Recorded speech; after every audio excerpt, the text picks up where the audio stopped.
ये न पूछो कि ये ज़िंदगी खुशी कब देती है, ये न पूछो कि ये ज़िंदगी खुशी कब देती है, क्योंकि ये शिकायत उसे भी है जिसे ये ज़िंदगी सब देती है।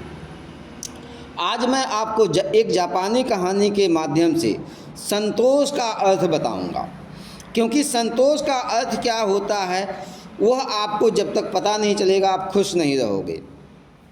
एक आदमी चट्टानों को तराशने का काम करता था। वह बड़ी मेहनत करता था, लेकिन कमाई कुछ खास नहीं होती। वह असंतुष्ट रहता, वह आहें भरा करता।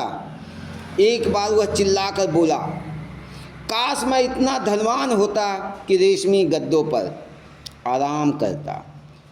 उसी समय स्वर्ग से एक देवदूत आया और उसने कहा कि तुमने जो कहा तुम वही हो जाओ। वह आदमी धनवान हो गया। उसने रेशम के गद्दे पर खुद को बैठा हुआ पाया। तभी वहाँ से उस देश का राजा निकला।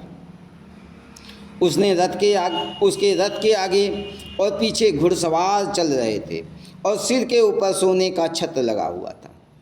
जब उस धनवान ने यह दृश्य देखा तो वह अपनी स्थिति से असंतुष्ट हो गया। आहें भरते हुए चिल्लाया, मैं राजा बनना चाहता हूँ। देवदूत फिर आया और बोला, तुमने जो कहा तुम वही हो जाओ। अचानक उस धनवान ने खुद को रथ पर पाया। उसके आगे घुड़सवार चल रहे थे, पीछे घुड़सवार चल रहे थे और ऊपर छत्र लगा हुआ था। उस दिन सूरज तमतमाता हुआ धरती को ऐसे झुलसा रहा था जैसे सब कुछ स्वाहा हो जाएगा। अब राजा को शिकायत हुई कि सूरज की शक्ति उससे अधिक कैसे है। वह असंतुष्ट हो गया। वह चिल्लाया, मैं सूरज होना चाहता हूँ। देवदूत फिर आया और उसने कहा, तुमने जो कहा तुम वही हो जाओ। अब राजा सूरज बन गया। उसने धरती की सारी खरपतवार जला दी और पृथ्वी के तमाम राजाओं के काफिलों को झुलसा दिया। फिर एक बादल आया और वह पृथ्वी के बीच अड़ गया और वह फिर चिल्लाया कि अब मैं बादल बनना चाहता हूँ।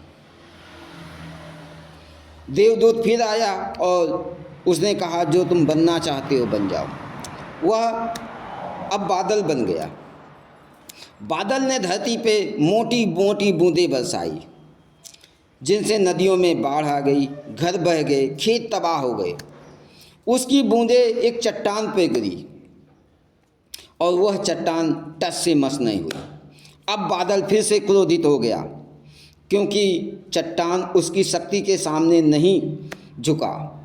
वह चिल्लाया, मैं चट्टान होना चाहता हूँ। देवदूत ने उसे चट्टान बना दिया। तभी एक आदमी छेनी और हथौड़ी लेकर आया और चट्टान को तराशने लगा। चट्टान ने सोचा कि इस आदमी के पास इतनी शक्ति कैसे है जो मेरी छाती से पत्थर तराश रहा है। वह असंतुष्ट हो गया। वह चिल्लाया, मैं कमज़ोर हूँ, मैं आदमी बनना चाहता हूँ। देवदूत ने फिर उसे संगत रास बना दिया, यानी पत्थर की तराशने वाला बना दिया। अब वह कड़ी मेहनत करता और थोड़ी सी कमाई होती और वह उसी में संतुष्ट होता। और संतोष का अर्थ क्या होता है?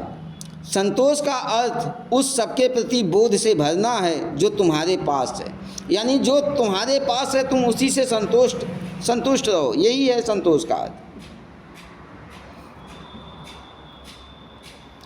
यदि तुम्हें एक झलक भी मिल जाए कि कितना कुछ तुम्हें मिला हुआ है, तो क्या तुम्हारी अपेक्षा रह जाएगी? बहुतों को तो वह भी नहीं मिला है जो तुम्हें मिला हुआ है। अधिक की अपेक्षा करना मात्र अनुग्रह की कमी है। यदि तुम पूरे परिप्रेक्ष्य को देख पाओ तो जो तुम्हें मिला है तो उसके प्रति तुम भाव से भर जाओगे। उसी में तुम जो है कि कल्पना मतलब कि डूब जाओगे और तुम जो है कहोगे, ईश्वर ने मुझे जो दिया है वो संतुष्ट मेरे लिए काफ़ी है। तो संतुष्टि उसी में है जो आपके पास है।